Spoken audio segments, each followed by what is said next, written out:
میں سب سے پہلے یہ کہنا چاہوں گا کہ یہ ویڈیو ہماری ایک چھوٹی سی کاوش ہے۔ اگر آپ کو پسند آئی ہے تو ہمارا چینل ضرور سبسکرائب کریں۔ ہم فیس بک اور ٹویٹر پر بھی ہیں، ان کے لنکس ڈسکرپشن میں ہیں۔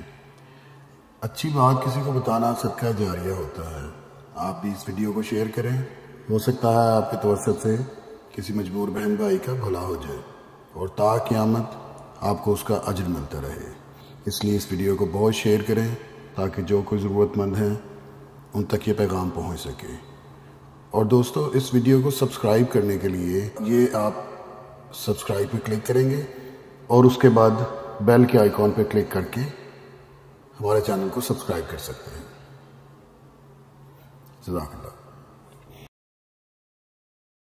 دوستو، برکت وہ چیز ہے جس کی ضرورت ہوا اور پانی کی طرح ہر آدمی کو ہے، اس لیے کہ دنیا میں موجود ہر چیز اسباب راحت تو مہیا کر سکتی ہے مگر راحت نہیں۔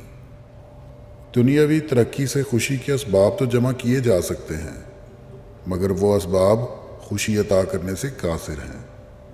ان اسباب کی کثرت تو ہمارے اختیار میں ہے مگر ایسی برکت جس سے ہر حاجت پوری ہو جائے صرف اللہ تعالیٰ کے عطا کرنے سے ہی حاصل ہوتی ہے۔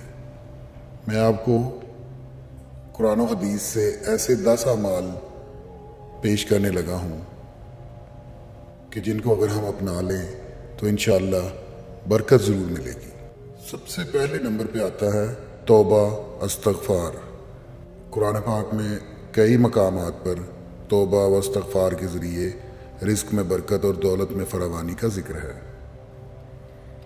حضرت نوح علیہ السلام کا قول نقل کیا گیا ہے کہ میں نے ان سے کہا، اپنی قوم کے بارے میں کہہ رہے ہیں وہ، اپنے رب سے معافی مانگو، بلا شبہ وہ بڑا بخشنے والا ہے۔ وہ تم پر خوب بارش برسائے گا، تمہیں مال و اولاد کی فراوانی بخشے گا، تمہارے لیے باغ پیدا کرے گا اور نہریں جاری کرے گا۔ حضرت عبداللہ بن عباس رضی اللہ عنہ سے روایت ہے، رسول اللہ صلی اللہ علیہ وآلہ وسلم نے فرمایا، جو شخص بکثرت استغفار کرتا ہے اللہ تعالیٰ اسے ہر غم سے آزاد کرتا ہے، ہر تنگی سے کشادگی دیتا ہے اور اسے ایسی راہوں سے رزق عطا کرتا ہے جس کا اس کے وہم و گمان میں گزر بھی نہیں تھا۔ توبہ و استغفار کی حقیقت یہ ہے کہ انسان گناہ کو گناہ سمجھ کر چھوڑ دے، اپنے کیے پر شرمندہ ہو اور آئندہ گناہ نہ کرنے کا پکا ارادہ کرے اور جہاں تک ممکن ہو نیک عمل کرے اور اس کا بدلہ ادا کرنے کی کوشش کرے۔ اگر اس کے گناہ کا تعلق حقوق العباد سے ہو تو اس کی توبہ کے لیے ایک شرط یہ بھی ہے کہ جس کا حق ادا کرنا ہے اس سے بات چیت کرے۔ ان ساری شرائط کے بغیر توبہ کی کوئی حقیقت نہیں ہے۔ دوسرے نمبر پہ آتا ہے اللہ سے ڈرنا اور گناہوں سے بچنا، تقوی۔ تقوی اللہ کے احکام پر عمل اور شرعاً ممنوع چیزوں سے اجتناب کا نام ہے۔ تقوی ان امور میں سے ایک ہے جس سے رزق میں برکت ہوتی ہے۔ اللہ تعالیٰ کا ارشاد ہے، جو اللہ سے ڈرے گا اللہ اس کے لیے راہ نکال دے گا اور اس کو وہاں سے رزق دے گا جہاں سے اس کو گمان بھی نہ ہوگا۔ دوسری جگہ اللہ تعالیٰ کا ارشاد ہے، اور اگر بستیوں کے لوگ ایمان لاتے اور تقوی اختیار کرتے تو ہم آسمان اور زمین کی برکتوں کے دروازے ان پر کھول دیتے، لیکن انہوں نے جھٹلایا، اس لیے ہم نے ان کی کمائی کی پاداش میں ان کو پکڑ لیا۔ برکت کا مطلب کثرت سے دولت نہیں ہے بلکہ کفایت ہے، یعنی ضرورت کے لیے کافی ہو جانا۔ بہت سے لوگ کثرت مال کے باوجود معاشی تنگی کا رونا روتے ہیں اور معاشی طور پر بہت سے بظاہر درمیانے درجے کے لوگ انتہائی اطمینان سے زندگی گزارتے ہیں۔ یہ فرق صرف برکت کی وجہ سے ہے۔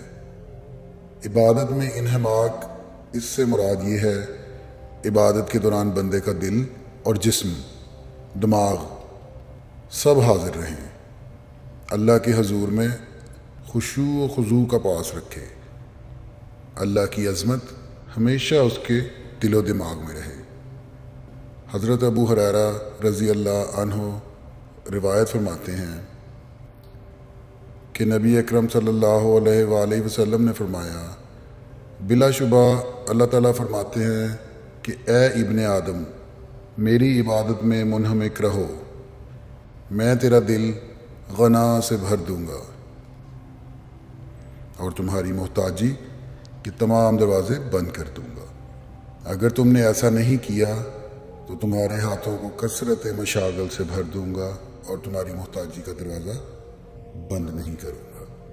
تیسرے نمبر پہ آتا ہے اللہ پر توکل۔ اللہ تعالیٰ کا ارشاد ہے، جو اللہ پر بھروسہ کرے گا تو وہ اس کے لیے کافی ہوگا۔ اللہ اپنا کام پورا کر کے رہتا ہے۔ اللہ نے ہر چیز کے لیے ایک اندازہ مقرر کیا ہوا ہے۔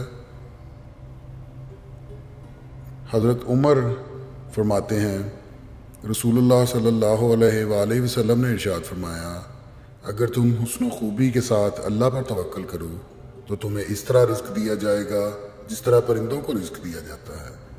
وہ صبح کے وقت خالی پیٹ جاتے ہیں اور شام کے وقت بھرے ہوئے پیٹ کے ساتھ لوٹتے ہیں۔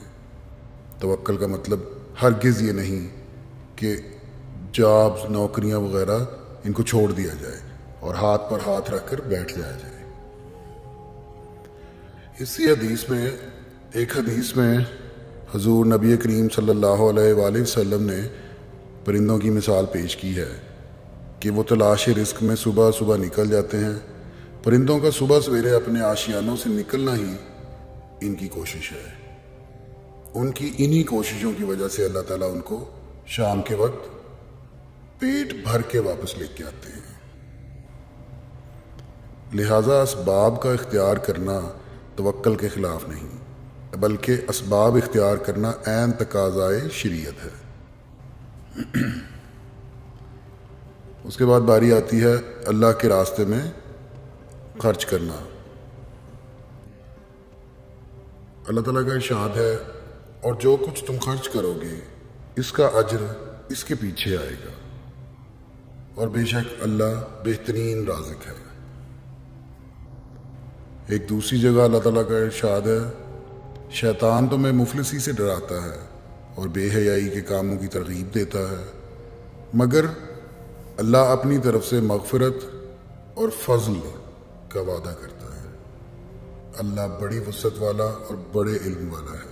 حضرت ابو ہریرہ رضی اللہ عنہ سے روایت ہے کہ نبی اکرم صلی اللہ علیہ وآلہ وسلم نے ارشاد فرمایا، اللہ تعالیٰ فرماتا ہے، اے ابن آدم، خرچ کر، میں تیرے اوپر خرچ کروں گا۔ اس کے بعد باری آتی ہے طالب علموں پہ خرچ کرنا۔ حضرت انس بن مالک سے منقول ہے، رسول اللہ صلی اللہ علیہ وآلہ وسلم کے زمانے میں دو بھائی تھے۔ ایک بھائی رسول اللہ کی خدمت میں علم و معرفت حاصل کرنے آیا کرتا تھا، اور دوسرا بھائی کسب معاش میں لگا ہوا تھا۔ بڑے بھائی نے نبی کریم صلی اللہ علیہ وآلہ وسلم سے اپنے بھائی کی شکایت کی کہ میرا بھائی کسب معاش میں میرا تعاون نہیں کرتا۔ آپ صلی اللہ علیہ وآلہ وسلم نے ارشاد فرمایا کہ ہو سکتا ہے کہ تمہیں رزق اسی کی وجہ سے دیا جا رہا ہو۔ اس کے بعد باری آتی ہے رشتہ داروں کے ساتھ حسن سلوک کی۔ بہت بڑا درجہ ہے رشتہ داروں کے ساتھ حسن سلوک کا، اور برکت بھی بے انتہا آتی ہے۔ حضرت ابو ہریرہ رضی اللہ عنہ سے روایت ہے کہ رسول اللہ صلی اللہ علیہ وآلہ وسلم نے فرمایا، جسے وسعت رزق اور لمبی عمر کی خواہش ہو اسے رشتہ داروں کے ساتھ اچھا برتاؤ کرنا چاہیے۔ حضرت علی سے روایت ہے کہ رسول اللہ صلی اللہ علیہ وآلہ وسلم نے فرمایا، جسے لمبی عمر اور وسعت رزق اور بری موت سے چھٹکارا پانے کی خواہش ہو اسے اللہ سے ڈرنا چاہیے اور رشتہ داروں کے ساتھ صلہ رحمی کرنی چاہیے۔ صلہ رحمی کے کافی سارے مطلب نکلتے ہیں، لیکن یہاں ایک یہ بھی ہے کہ حسب گنجائش رشتہ داروں کے ساتھ خیر خواہی اور بھلائی کا معاملہ کیا جائے اور نقصان نہ پہنچایا جائے، اور وقتاً فوقتاً ان کی مدد کی جائے اگر وہ غریب ہیں تو۔ پھر باری آتی ہے کمزوروں کے ساتھ حسن سلوک کی۔ نبی کریم صلی اللہ علیہ وآلہ وسلم نے فرمایا کہ بندوں کو ان کے کمزوروں کی وجہ سے رزق ملتا ہے اور ان کی مدد کی جاتی ہے۔ ایک روایت میں ہے کہ حضرت صاحب نے دیکھا کہ انہیں دیگر لوگوں پر فضیلت حاصل ہے، تو رسول کریم نے ارشاد فرمایا کمزوروں کے طفیل ہی تم کو رزق ملتا ہے اور تمہاری مدد کی جاتی ہے۔ ایک اور روایت ہے کہ رسول اللہ نے فرمایا تم لوگ میری رضا اپنے کمزوروں کے اندر تلاش کرو، کیونکہ تمہیں کمزوروں کی وجہ سے رزق ملتا ہے اور تمہاری مدد کی جاتی ہے۔ اور اس کے بعد نمبر آتا ہے حج اور عمرہ کرنے کا۔ حضرت عبداللہ بن مسعود رضی اللہ عنہ روایت کرتے ہیں کہ رسول اللہ صلی اللہ علیہ وآلہ وسلم نے فرمایا پے در پہ حج اور عمرہ کرو، کیونکہ یہ فکر اور گناہوں کو اس طرح دور کر دیتے ہیں جس طرح بھٹی لوہے سونے اور چاندی کے میل کچیل کو دور کر دیتی ہے، اور حج مبرور کا بدلہ صرف جنت ہے، اور حج مبرور مقبول حج کو کہا جاتا ہے۔ اس کے بعد نمبر آتا ہے ہجرت کرنے کا، اللہ کے راستے میں ہجرت ہے۔ اللہ تعالیٰ کا ارشاد ہے جو کوئی اللہ کی راہ میں ہجرت کرے گا وہ زمین میں بہت سے ٹھکانے اور بڑی وسعت پائے گا۔ ایسی جگہ سے ہجرت کرنا جہاں امور ایمان کی ادائیگی کی آزادی مسلوب ہو، دارالایمان کی طرف نکلنے کو ہجرت دارالکفر کہتے ہیں۔ حقیقی ہجرت اس وقت ہوگی جب مہاجر کا ارادہ اللہ کا دین قائم کر کے اسے خوش کرنا ہو اور ظالم کافروں کے خلاف مسلمانوں کی مدد کرنی ہو۔ اس قسم کی ہجرت تو مخصوص حالات میں ہی کی جاتی ہے، تاہم ہجرت کی ایک اور صورت ہر وقت انسان کے لیے ضروری ہے، وہ گناہوں کی دنیا سے نیکیوں کی جہاں کی طرف منتقل ہونا ہے۔ اس ہجرت پر بھی انشاءاللہ اللہ تعالیٰ ہمارے رزق میں کشادگی اور برکت عطا فرمائیں گے۔ یہ وہ 10 اصول ہیں کہ جن کے بارے میں قرآن و حدیث میں وضاحت ہے۔ ان سے بندے کے رزق میں اضافہ ہوتا ہے، اس کی تنگ دستی دور کر دی جاتی ہے، لیکن انسان کو ہمیشہ یہ بات یاد رکھنی چاہیے کہ اصل تو اللہ کی ذات ہے اور بے نیاز ذات ہے۔ انسان کی بے نیازی یہ ہے کہ وہ اس غنی ذات کے سوا پوری دنیا سے بے نیاز ہو جائے اور یہ سمجھ لے کہ جو کچھ اسے ملے گا اسی سے ملے گا، غیر کے آگے ہاتھ پھیلانا بیکار ہے۔ خدا کی رضاکیت و کارسازی کا یقین دلوں کو قناعت اور طمانینت کی دولت سے مالا مال کرتا ہے۔ کانے شخص کسی کے زر و جواہر پر نظر نہیں رکھتا، کسی کے مال پہ نظر نہیں رکھتا، بلکہ اس کی نگاہ ہمیشہ پروردگار عالم کی شان پر رہتی ہے۔ مال و دولت کی حرص کا خاتمہ نہیں ہوتا، اس لیے قناعت ضروری ہے، کیونکہ یہی باعث سکون و اطمینان ہے۔ نبی کریم صلی اللہ علیہ وآلہ وسلم کا ارشاد ہے کہ مالداری مال و اسباب کی کثرت کا نام نہیں، بلکہ اصل مالداری دل کی مالداری ہے۔ حضرت ابو ذر رضی اللہ عنہ اور اس کے راوی ہیں، رسول کریم صلی اللہ علیہ وآلہ وسلم نے مجھ سے ارشاد فرمایا کہ ابو ذر تمہارے خیال میں مال کی کثرت کا نام تو انگری ہے؟ میں نے عرض کیا جی ہاں۔ پھر فرمایا تو تمہارے خیال میں مال کی قلت کا نام محتاجی ہے؟ میں نے کہا ہاں جی۔ آپ نے فرمایا استغناء دل کی بے نیازی ہے اور محتاجی دل کی محتاجی ہے۔ اللہ تعالی ہمیں بھی ان اصولوں پر کاربند ہونے کی توفیق عطا فرمائے، آمین۔